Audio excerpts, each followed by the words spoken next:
Hello everyone and welcome to lecture number 3 of the epic tree series. So आज की video में मैं तुम्हें पढ़ाने वाला हूँ ट्री ट्रैवर्सल। हाँ जी। तो एक नॉर्मल डाउट आएगा कि भैया जब आपने स्टैक पढ़ाया तो आपने पहले स्टैक बनाना सिखाया, ठीक है। जब आपने क्यू पढ़ाया आपने क्यू बनाना सिखाया, उसमें इंसर्ट करना सिखाया। ये ट्री पढ़ा रहे हो तो सीधा ट्रैवर्सल क्यों पढ़ा रहे हो? ओके। तो इसका आंसर मैंने आपको 2 लेक्चर पहले दिया था कि ये डेटा स्ट्रक्चर क्या है, थोड़ा सा कॉम्प्लिकेटेड है। ओके। तो पहले हम इसे ट्रैवर्स करना सीखेंगे और फिर इस ट्रैवर्सल की हेल्प से इसे बिल्ड करना सीखेंगे, ठीक है। तो अभी के लिए आप अज्यूम करो कि आपको एक ट्री डेटा स्ट्रक्चर दे दिया जाएगा जो कि कुछ ऐसा दिखेगा, ठीक है। ऐसा दिखेगा ये ट्री डेटा स्ट्रक्चर, और इसमें नोड्स जोड़ते जाओ जो भी आपको बनाना है। और आपको ये वाली जो रूट नोड है, ठीक है, ये एज अ इनपुट प्रोवाइडेड होगी, ठीक है। तो आपको एक इनपुट मिलेगी जो कि एक रूट नोड है और आपको इस ट्री को ट्रैवर्स करना है। ओके। तो ट्री ट्रैवर्सल, या फिर मैं अगर इन जनरल बात करूं तो तुम्हारे नॉन लीनियर डेटा स्ट्रक्चर के जो ट्रैवर्सल्स होते हैं वो मेनली 2 एल्गोरिथम्स पे डिपेंडेंट होते हैं, depth first search and breadth first search, ठीक है। अब इनका मतलब क्या क्या होता है ये तो अभी समझेंगे। तो सबसे पहले मैं आज की वीडियो में तुम्हें बीएफएस पढ़ाने वाला हूँ, एंड देन नेक्स्ट कुछ वीडियोस में हम डीएफएस की बात करेंगे। मैंने कहा नेक्स्ट कुछ वीडियोस में, क्योंकि डीएफएस फर्दर कई तरह के होते हैं, ठीक है। तो अभी हम चलते हैं ब्रेथ फर्स्ट सर्च ट्रैवर्सल पे। चलो। ओके। तो मैंने आपके सामने एक चित्र रख दिया और मैंने कहा ए आपकी रूट है, ठीक है। आपको ए से स्टार्ट करना है और बीएफएस ट्रैवर्सल करना है, ठीक है। अब आप सोच रहे हो कि भैया ये क्या है, ये ट्री तो लग नहीं रहा है, क्या बना के फेंक दिया आपने मेरे सामने। रुक जाओ, समझाऊंगा, क्योंकि मुझे तुम्हें ना बीएफएस एल्गोरिथम बहुत बहुत बहुत बहुत बढ़िया तरीके से समझानी है। तो ये ज़रूरी है इस तरीके से, ठीक है। And I will promise you कि इस तरीके से तुम्हें ट्रैवर्सल आज तक किसी ने नहीं समझाया होगा। जो तुम रटते हो ना, आज से नहीं रटोगे, ठीक है। तो मैंने आपको कहा आपको एक रूट दिया होगा, ठीक है। ये रहा हमारा रूट। बीएफएस सिंपल बोलता है ब्रेथ फर्स्ट सर्च। तो तुम्हारी जो ब्रेथ फर्स्ट सर्च एल्गोरिथम है वो कहती है कि भाई जो भी डायरेक्टली कनेक्टेड है, ठीक है, डायरेक्टली कनेक्टेड हैं उन सबको पहले प्रोसेस कर दो, ठीक है। फिर उन डायरेक्टली कनेक्टेड से जो लोग डायरेक्टली कनेक्टेड हैं उनको प्रोसेस करो, ठीक है। दूसरे टर्म्स में समझे, अगर हम डिस्टेंस की बात करें तो पहले 1 डिस्टेंस वाले को करो, फिर 2 डिस्टेंस, फिर 3 डिस्टेंस एंड सो ऑन, ठीक है। तो अगर मैंने आपको कहा मुझे रूट दिया, ये मेरा रूट है, इससे 1 की डिस्टेंस पे डायरेक्टली कनेक्टेड कौन कौन है? सी, बी, ई, ठीक है। तो हमने सबसे पहले ए को प्रोसेस किया और ए को प्रोसेस करते ही हमने लिखा C B E, C B E, ठीक है। अब जो ए से डायरेक्टली कनेक्टेड थे, ठीक है, उनसे जो जो डायरेक्टली कनेक्टेड है उनको प्रोसेस करो। तो पहले हम देखते हैं सी के लिए। तो सी के लिए एक डी डायरेक्टली कनेक्टेड है और ए डायरेक्टली कनेक्टेड नहीं है। क्यों? क्योंकि आप ए से सी पे जा सकते हो पर आप सी से ए पे नहीं आ सकते। क्यों? ये वाला एरो ध्यान दो, ये ए टू सी जा रहा है, सी टू ए नहीं आ रहा है, ठीक है। तो सी से डायरेक्टली कनेक्टेड क्या है? सिर्फ डी। तो मैंने कहा डी को भी प्रोसेस कर दो, ठीक है। आगे चलते हैं, अगला है बी। बी से डायरेक्टली कनेक्टेड कौन कौन है? तो यहाँ पे कोई भी नहीं है, तो कोई बात नहीं, स्किप कर देते हैं। अगला है ई। तो ई से डायरेक्टली कनेक्टेड सिर्फ एफ है, तो मैं कह सकता हूँ एफ, ठीक है। अगला आते हैं डी पे। तो डी से कोई डायरेक्टली कनेक्टेड नहीं है। आगे चलते हैं एफ पे। तो एफ से भी कोई डायरेक्टली कनेक्टेड नहीं है। समझ में आया? ये आपकी ट्रैवर्सल खत्म हो गई। तो ब्रेथ फर्स्ट सर्च का सिंपल सा काम है, डायरेक्टली कनेक्टेड नोड्स को सबसे पहले विजिट करो जो कि डिस्टेंस 1 पे हैं, फिर डिस्टेंस 2 वाले पे जाओ, फिर डिस्टेंस 3 वाले पे जाओ एंड सो ऑन। अब मैं तुम्हें ट्री का डायग्राम दिखाता हूँ। चलो, तो अब ट्री पे आते हैं। ये रहा मेरा एक ट्री डेटा स्ट्रक्चर, ये है इसकी रूट। आपको रूट दे दी जाएगी, ठीक है। आपको क्या करना है? ब्रेथ फर्स्ट सर्च ट्रैवर्सल, ठीक है। तो ब्रेथ फर्स्ट सर्च कैसे करेंगे? हम सबसे पहले रूट को प्रोसेस करेंगे। तो मैं लिख दिया, यहाँ लिखता हूँ, मैं 20 लिख दिया, ठीक है। अब इससे डायरेक्टली कनेक्टेड कौन कौन है? 5 एंड 7। तो मैं लिख दिया 5 एंड 7। तो 20 इज डन। आगे चलते हैं, 5 की तरफ आ गए। 5 से डायरेक्टली कनेक्टेड कौन कौन है? 9 एंड 8। तो मैंने लिखा कॉमा लगाते हुए, ये रहा 9, ये रहा 8, ठीक है। ये मैं ट्रैवर्सल कर रहा हूँ, दिस इज द आंसर। अब आगे चलोगे तो 7 से डायरेक्टली कनेक्टेड कौन है? 10, ठीक है 10। आपने ध्यान दिया होगा मैं 7 से पीछे नहीं गया या मैं 5 से पीछे नहीं गया, क्यों? अगेन वही लॉजिक, 20 के पास 5 का एड्रेस है, यानी कि आप 20 से 5 पे आ सकते हो, बट आप 5 से 20 पे नहीं जा सकते। And same with 7, okay. और ऐसा क्यों है यार? क्योंकि ट्री में पेरेंट के पास चाइल्ड का एड्रेस होता है, चाइल्ड के पास पेरेंट का कुछ भी नहीं होता है, ठीक है। तो ये नॉर्मल हमारे जो टर्मिनोलॉजीज हैं वही है। आगे चलते हैं, तो मैंने आई थिंक 7 के लिए कर दिया, हाँ 10 हो गया। तो नेक्स्ट इज 9। 9 का कोई भी चाइल्ड नहीं है, ठीक है, लेफ्ट राइट दोनों नल है। नल मतलब जब भी हमारे पास चाइल्ड नहीं होता तो हम उसे ऐसे रिप्रेजेंट करते हैं, ठीक है, नल से। जब कोई भी यार एड्रेस ही तो है, अगर एड्रेस एम्प्टी है तो नल होती है, तो लिंक लिस्ट में ही पढ़ा दिया था मैंने, ठीक है। तो दिस विल बी नल। चलो आगे चलते हैं। एंड नल हम यहाँ पे लिखते नहीं है, ध्यान रखना इस चीज़ का। आगे चलें तो नेक्स्ट वैल्यू है 8। 8 से डायरेक्टली कनेक्टेड है 15, ओके। तो ये हो गया 15। आगे चलते हैं तो नेक्स्ट वैल्यू है 10। 10 से कोई भी डायरेक्टली कनेक्टेड नहीं है, अगेन दोनों नल हैं, तो इसे हम स्किप मारेंगे। नेक्स्ट चलते हैं 15। 15 से भी कोई डायरेक्टली कनेक्टेड नहीं है, तो मैं कह सकता हूँ this is the end of my traversal. ये है मेरा आंसर, ठीक है। तो आई होप तुम्हें BFS बहुत अच्छे से समझ में आ गया होगा, but how to implement it बहुत सिंपल है, ध्यान देना। मैंने कहा 20 को लो और उसके सारे चाइल्ड्स को प्रिंट कर दो, या डायरेक्टली कनेक्टेड वालों को। फिर उनमें से एक को उठाओ, उसके सारे करो, फिर अगले को उठाओ, उसके सारे को। तो you can see an order, पहले ये हो रहा है, फिर ये हो रहा है, फिर ये प्रिंट हो रहे हैं, फिर ये प्रिंट हो रहे हैं। मीन्स इसे हम लेवल ऑर्डर ट्रैवर्सल भी कहते हैं, okay. Very important interview question. BFS traversal का दूसरा नाम ट्री डेटा स्ट्रक्चर के केस में क्या है? Level order traversal. Keep this in mind, ठीक है। अब देखो बहुत सिंपल है, तुम्हें लेवल ऑर्डर से एक चीज़ हिट होनी चाहिए कि पहले मुझे इसे करना है, फिर इसे करना है, फिर इसे करना है। तो you can C a Q kind of thing, right, जहाँ पे मैं लेवल के बेसिस पे डिसाइड कर रहा हूँ पहले कौन सा जाएगा। ये एक तरीके से लाइन में लगे हुए हैं, ठीक है। नीचे वाले वेट करेंगे कि जब तक ऊपर वाले नहीं हो जाते मेरा नंबर नहीं आएगा, समझे। Let me clean this, okay. So अब सबसे पहले हम एक क्यू डेटा स्ट्रक्चर बनाते हैं, ठीक है, और मैं इसमें रूट को इंसर्ट कर दूंगा। ये आपका प्री प्रोसेस काम है, इतना आपको करना है। नेक्स्ट अब आपको यह चेक करना है कि जब तक आपका क्यू एम्प्टी ना हो जाए तब तक आपको प्रोसेस करते रहना है। तो अभी मेरे क्यू में डेटा है, ठीक है। तो मैंने कहा ठीक है यार, जो भी डेटा है इसको प्रोसेस कर दो। तो मैंने 20 को प्रिंट कर दिया। अब नेक्स्ट काम, 20 का जो भी लेफ्ट चाइल्ड है उसे इंसर्ट करो, जो भी राइट चाइल्ड है उसे इंसर्ट करो, ठीक है। तो ये क्यू में हो रहा है। अब देखो क्योंकि ये क्यू डेटा स्ट्रक्चर है, बहुत इंपॉर्टेंट, तो फर्स्ट कम फर्स्ट सर्व। 5 आया था 7 से पहले, तो पहले 5 प्रोसेस होगा, ठीक है। तो मैंने कहा ठीक है 5 को प्रोसेस करते हैं। तो 5 आ गया बाहर। अब 5 का लेफ्ट चाइल्ड है कोई? हाँ जी 9 है। राइट चाइल्ड है कोई? हाँ जी 8 है, ठीक है, ग्रेट। आगे चलते हैं। 7 को कर दिया प्रोसेस, 7 आ गया बाहर। 7 का कोई लेफ्ट चाइल्ड है? नहीं, नल है, नल इंसर्ट नहीं होगा। 7 का राइट चाइल्ड क्या है? 10, तो 10 को इंसर्ट कर दिया अपने क्यू में, ठीक है। इतनी चीज़ें बहुत क्लियर है, राइट। आगे चलो, FCFS है, 9 बाहर आएगा, ठीक है, 9 प्रिंट हुआ। 9 का ना कोई लेफ्ट है ना कोई राइट है, ठीक है, और पेरेंट को तो पॉइंट ही नहीं कर रहा, तो डन, कुछ भी इंसर्ट नहीं करोगे आप क्यू में। आगे चलते हैं, 8 आ गया। 8 का लेफ्ट है 15, तो मैं 8 को प्रोसेस किया, ठीक है, और इसका लेफ्ट डाला 15। क्या इसका राइट है? नो, तो नहीं इंसर्ट करेंगे। आगे चलते हैं, नेक्स्ट इज 10, तो 10 को किया प्रोसेस। 10 का कोई लेफ्ट चाइल्ड? नहीं। 10 का कोई राइट चाइल्ड? नहीं, ग्रेट। आगे चलते हैं, 15, तो 15 को किया प्रोसेस। क्या 15 का कोई लेफ्ट चाइल्ड है? नो। राइट है? नो। तो दिस इज योर आंसर। क्यों? क्योंकि क्यू आपका क्या हो गया? एम्प्टी, ठीक है। समझ में आया मैंने क्यू क्यों यूज़ किया था?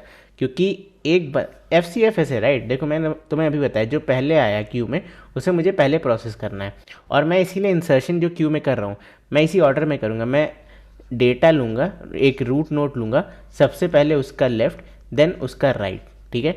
देन ये मेरी नई नोड बन जाएगी, पहले इसका लेफ्ट एंड देन राइट, फिर इसका left and then right. So in this fashion I will continue, और मैं आराम से अपनी breadth first search algorithm complete कर लूँगा। टाइम कॉम्प्लेक्सिटी क्या है इसकी? बहुत सिंपल, दिमाग लगाओ दिख जाएगा। देखो आपने एक नोड उठाई, अपने क्यू में डाला, फिर उस नोड को निकाला, उससे रिलेटेड नोड्स क्यू में डाले, फिर उनको निकालते गए, उनसे रिलेटेड डालते गए, ठीक है। फिर इनको निकाला, इनको निकाला, इनको निकाला, इनको निकाला, ऐसे करके हमने सबको निकाल के आंसर बना दिया। यानी कि एट मैक्स हम एक नोड को एक ही बार देख रहे हैं। तो that is why this is big go of and traversal. ठीक है।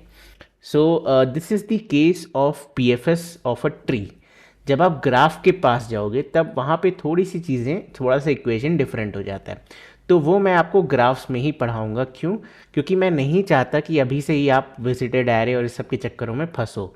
बट मैंने आपको जो डेफिनीशन बताई वो अपने दिमाग में बसा लेना कि डायरेक्टली जो जो कनेक्टेड हैं, जिन पे हम जंप कर सकते हैं, मतलब कि मैं इस 5 से डायरेक्टली 9 एंड 8 पे जा सकता था, मैं 20 पे नहीं जा सकता था। तो मैं जहाँ जा सकता हूँ डायरेक्टली, ठीक है, बिना किसी नोड के थ्रू जाने के डायरेक्टली जा सकूं, तो उस पर मैं विजिट करूंगा। ठीक है। और यही मेरा पीएफएस ट्रैवर्सल होता है। ठीक है। तो अब यूजुअली इसका रिप्रेजेंटेशन कैसा होता है मैं वो भी आपको बता देता हूँ। ट्री के केस में, ये ग्राफ के केस में ये रिप्रेजेंटेशन नहीं होगा, मैं आपको दिखाता हूँ एक second. So it is done usually like this: root, level 1, level 2, level 3। अगर आप ऐसे लिखो तो 20, देन 5 7, ठीक है, देन आपका 9 8 10 एंड देन आपका 15। ठीक है, आंसर। तो ये क्विक तरीका है इस चीज़ को लिखने का। ठीक है। तो आई होप मैंने आपको काफ़ी चीज़ें समझा दी होंगी, आपके साथ काफ़ी जस्टिफिकेशन किया है, बहुत बेसिक तरीके से समझा दिया है। तो अब चलो इसे फटाफट से कोड करते हैं एंड मैं आपको एक नोड भी बनाना सिखाऊंगा आज। ठीक है, ग्रेट। ओके, सो मैंने ट्री डीएस नाम की एक क्लास बनाई है एंड इसमें मैं एक मेन फंक्शन भी बना लूँगा। सो अब देखो, सबसे पहले मुझे क्या करना है, मुझे एक नोड बनाना है। ठीक है, ट्री का नोड। सो मैं एक बाइनरी ट्री बना रहा हूँ, तो उसका नोड कैसा होगा? Class tree tree node. ठीक है। एंड देन मैं इसका नाम दे दूंगा tree node left. Okay. And then मैं लिख दूंगा ट्री नोड राइट। ठीक है। एंड फाइनली मैं इस ट्री नोड को एक क्या दूंगा? फंक्शन दूंगा, एक कंस्ट्रक्टर दूंगा। मैं कहूँगा पब्लिक ट्री नोड। ठीक है। एंड ये कंस्ट्रक्टर हमारा तैयार। अब इनिशियली हमारे ट्री के पास एक डेटा भी होगा। So will say let's make it generic, right? Generic बनाते हैं इसे। ओके। अगर आपको नहीं पता तो मैंने जेनरिक क्लासेस ऑलरेडी पढ़ा रखी हैं। यहाँ पे हम ले लेते हैं ई। ओके, ई, एंड यहाँ पे लिख देते हैं डेटा। ठीक है, तो this is Java generics. Okay, मैंने ऑलरेडी पढ़ाया हुआ है। अगर आप नए हो इस चैनल पे प्लीज़ जाके ऊप्स वाली वीडियोस देखो। ओके, तो मैं सबसे पहले इसके दिस डॉट डेटा में यूज़र से कुछ डेटा मांगूंगा, तो I will say E data. ठीक है। So this dot data is equal to data. And next हम कहेंगे this dot left child.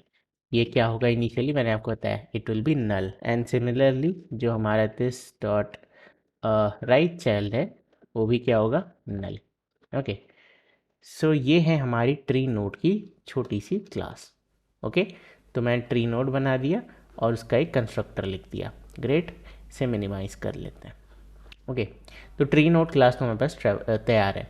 Okay, अब बनाते हैं हमारा पब्लिक। प्रिंट करा लेंगे या फिर कैसा करना चाहोगे? चलो हम एक एरे लिस्ट में से स्टोर कर लेंगे। ठीक है, एरे लिस्ट, और वही यूज़र को रिटर्न कर देंगे। मुझे चाहिए array list of integer. Okay, और मैं इसका नाम दूंगा बी एफ एस। ग्रेट। और why is it giving me error? Okay, मुझे कलेक्शन फ्रेमवर्क को बुलाना पड़ेगा। एक सेकेंड, ये हमारा जावा का बाहुबली है, जब तक ये नहीं आता तब तक कलेक्शन फ्रेमवर्क नहीं आता। ठीक है, dot यूटिल dot array list. Okay, ये स्टार लगा देते हैं। ठीक है, बार बार क्यों एक एक करके इंपोर्ट करें। चलो, ये आ गया बी एफ एस। ओके, अब मुझे सबसे पहले क्या चाहिए? ट्री नोड ऑफ इंटीजर, क्योंकि हम इंटीजर बनाएंगे। ठीक है, एंड यहाँ पे हम दे देंगे प्यारा से तुम्हारा रूट। चलो, तो अब आपको रूट गिवन है, आपको एक एरे लिस्ट रिटर्न करनी है which is the breath first search traversal. ठीक है, तो मैं यहाँ पे बना लेता हूँ एक result, array list of integer. Integer, इसे बना देते हैं result is equal to new array list. Great, और मैं यही लिस्ट तुम्हें रिटर्न कर दूंगा। अब अपना बी एफ एस ट्रैवर्सल करते हैं। अब सबसे पहले मुझे क्या चाहिए? मुझे क्यू चाहिए। क्यू मेरी ट्री की नोड्स को रखने वाला है। Okay, tree node. ग्रेट, इसका नाम हम रखते हैं Q, very innovative name, is equal to new linked list. Okay, just in case तुम्हें नहीं पता कि मैंने यहाँ पे लिंक लिस्ट क्यों यूज़ की है, तो मैं इसमें तुम्हारी हेल्प नहीं कर सकता, मैंने इसको कई बार ही पढ़ाया हुआ है, तो आप जाके क्यू की प्लेलिस्ट चेकआउट कर सकते हो। ये एक एडवांस डेटा स्ट्रक्चर है, इसके पहले आपको इतने बेसिक्स आने ही चाहिए, ठीक है। ग्रेट। तो अब सिंपल, मैंने आपको कहा क्यू में अपने रूट को इंसर्ट कर दो, क्यू डॉट ऑफर, ठीक है, जो भी तुम्हारा रूट है मैंने ऑफर कर दिया। नेक्स्ट काम, जब तक क्यू एम्प्टी नहीं हो जाता, while not Q dot is empty, तो यहाँ सिंपल लिखते हैं ट्री नोड, ठीक है, ट्री नोड ऑफ क्या है ये, इंटीजर इज, इसका नाम दे देते हैं node, is equal to, I hope it is visible, चलो अभी तो दिख रहा है, थोड़ा सा ऊपर कर लेते हैं, नाउ इट्स ओके। अब अपने क्यू में से इसे निकाल दो, ठीक है, सबसे पहले इसे प्रोसेस कर लो, तो क्यू डॉट पोल, ठीक है, जो भी ऊपर था हमने अपने क्यू से डिलीट किया और रिजल्ट में ऐड कर लिया, तो रिजल्ट डॉट ऐड, ओके, और यहाँ पे लिख दिया नोड डॉट डेटा, तो जो भी डेटा था मैंने अपने रिजल्ट में स्टोर कर लिया। नेक्स्ट काम क्या है, अगर इसका लेफ्ट है तो क्यू में डालो, अगर इसका राइट है तो क्यू में डालो, तो यहाँ पे चेक कर लो इफ, ठीक है, node dot left is not equal to null, अगर नल नहीं है तो क्यू डॉट ऑफर, ठीक है, ऑफर करो क्या, node dot, sorry node dot left, ठीक है। सिमिलरली इसे यहाँ कॉपी कर लेते हैं, ठीक है, कॉपी, ये रहा पेस्ट, ओके। देन हम कहेंगे कि अगर नोड का राइट भी क्या है, नल नहीं है, तो Q dot offer node dot right, okay. चलो, तो ये हमारा काम ख़त्म। हमने क्या किया, हमने क्यू में रूट डाला, हमने चेक किया कि जब तक क्यू एम्प्टी नहीं है तब तक क्या करो, सबसे पहले क्यू से डेटा निकालो, उसको रिजल्ट में ऐड करो। अब अगर उसका लेफ्ट नल नहीं है तो क्यू में डाल दो, और अगर राइट नल नहीं है तो उसको भी क्यू में डाल दो, ठीक है। देन ये फिर से प्रोसेस होगा, अगला अगला अगला, टिल तुमने सारे ही अपने रिजल्ट में ऐड ना कर दियो, या दूसरे वर्ड्स में सारे ही पोल ना कर दियो, ठीक है। सो ये वाइल लूप तो अपना एंड हो जाएगा, क्योंकि क्यू पे डिपेंडेंट है और क्यू आप लगातार यहाँ पे पोल भी कर रहे हो, राइट। तो एक पॉइंट ऐसा आएगा जब ख़त्म हो जाएगा।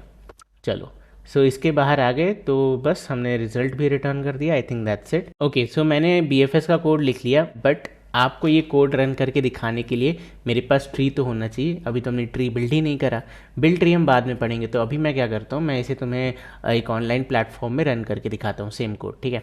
चलो, ओके, सो क्वेश्चन बड़ा सिंपल है, इन्होंने कहा लेवल ऑर्डर ट्रैवर्सल, कह रहे हैं कि given a binary tree find its level order traversal, very simple, and BFS है, ये तो मैंने आपको बता दिया। ओके, सीधा इसे सॉल्व करते हैं। Okay, so according to these guys, यहाँ जैसे हमने ट्री नोड बनाया था, इन्होंने क्लास नोड बना दी है, जिसमें डेटा है, लेफ्ट हैंड राइट है, इन्होंने इंट रखा है, जेनरिक्स नहीं रखा है, कोई दिक्कत नहीं है। हमें क्या करना है, हमें लेवल ऑर्डर ट्रैवर्सल बनाना है। अच्छी चीज़ क्या है कि इन्होंने भी एरे लिस्ट ही मांगा है, तो हमारे कोड में कुछ खास चेंज होगा नहीं, बस इसकी जगह पे रूट होगा, ठीक है। तो चलो वापस से अपना कोड लेके आते हैं। तो एक काम करो, इस पूरे फंक्शन को कॉपी कर लो, देखा जाएगा, ठीक है। ये हो गया copy, let's go back, and यहाँ पे मुझे पेस्ट करना है, but I don't require some things, okay. जैसे कि अब मुझे ये सब नहीं चाहिए, मैंने ऑलरेडी ऊपर क्रिएट कर लिया है, बट मुझे रूट चाहिए होगा, ठीक है। इसका नाम इन्होंने नोड रखा है, मुझे रूट चाहिए, तो मैं यहीं पे चेंज कर दे रहा हूँ। ध्यान रखना, मेरा कोड डायरेक्ट पेस्ट करोगे नहीं चलेगा, ये मैंने चेंज किया यहाँ पे, ओके। एंड देन सबसे नीचे यहाँ पे एक फंक्शन ज़्यादा लगा है, ठीक है, क्योंकि मैंने पूरा अपना कॉपी किया था, राइट। तो I think this is done now, है ना। ये वाला फंक्शन बंद, ये वाला बंद, सब कुछ ठीक है, डन है। और हमें भी एरे लिस्ट, बट हाँ, इन्होंने नाम दिया है नोड, और हमारे केस में नाम था ट्री नोड, तो इसे चेंज कर लेते हैं। ये रहा पेस्ट, एंड ये रहा paste. I can not see tree node anywhere else, but node of integer क्या होता है, इन्होंने जेनरिक नहीं बनाया, तो डेटा बाय डिफ़ॉल्ट, ठीक है, तो इससे हटा दो यहाँ से, you don't require node of integer, ठीक है। तो चलो इसे रन करा लेते हैं, ठीक है, hopefully this should work, let's see, ठीक है, 132 ग्रेट, सबमिट कर लो। तो देखा तुमने, कोई भी रॉकेट साइंस नहीं था, बिग ऑफ एंड ट्रैवर्सल। हमने क्या सीखा आज कि ब्रेथ फर्स्ट सर्च एल्गोरिथम कैसे सॉल्व होती है, ठीक है। तो आई होप आज के बाद आपको कोई भी BFS पूछेगा तो आप बेझिझक कर पाओगे। इवन जब मैं आपको ग्राफ बताऊंगा, ठीक है, तो इसमें बस छोटा सा ट्वीक करेंगे और ये ग्राफ की BFS बन जाएगी, राइट। चलो, ओके, डन, ग्रेट, चल गया। सो यार, ये था आज की वीडियो में। अगर आपको आज की वीडियो पसंद आई है तो फिर अब तो आप एक्सपर्ट हो, आपको बताइए क्या करना है। इस वीडियो को लाइक करो, चैनल को सब्सक्राइब करो। मैं मिलता हूँ तुमसे अगली वीडियो में। आज की वीडियो में इतना ही, तब तक के लिए bye bye and take care.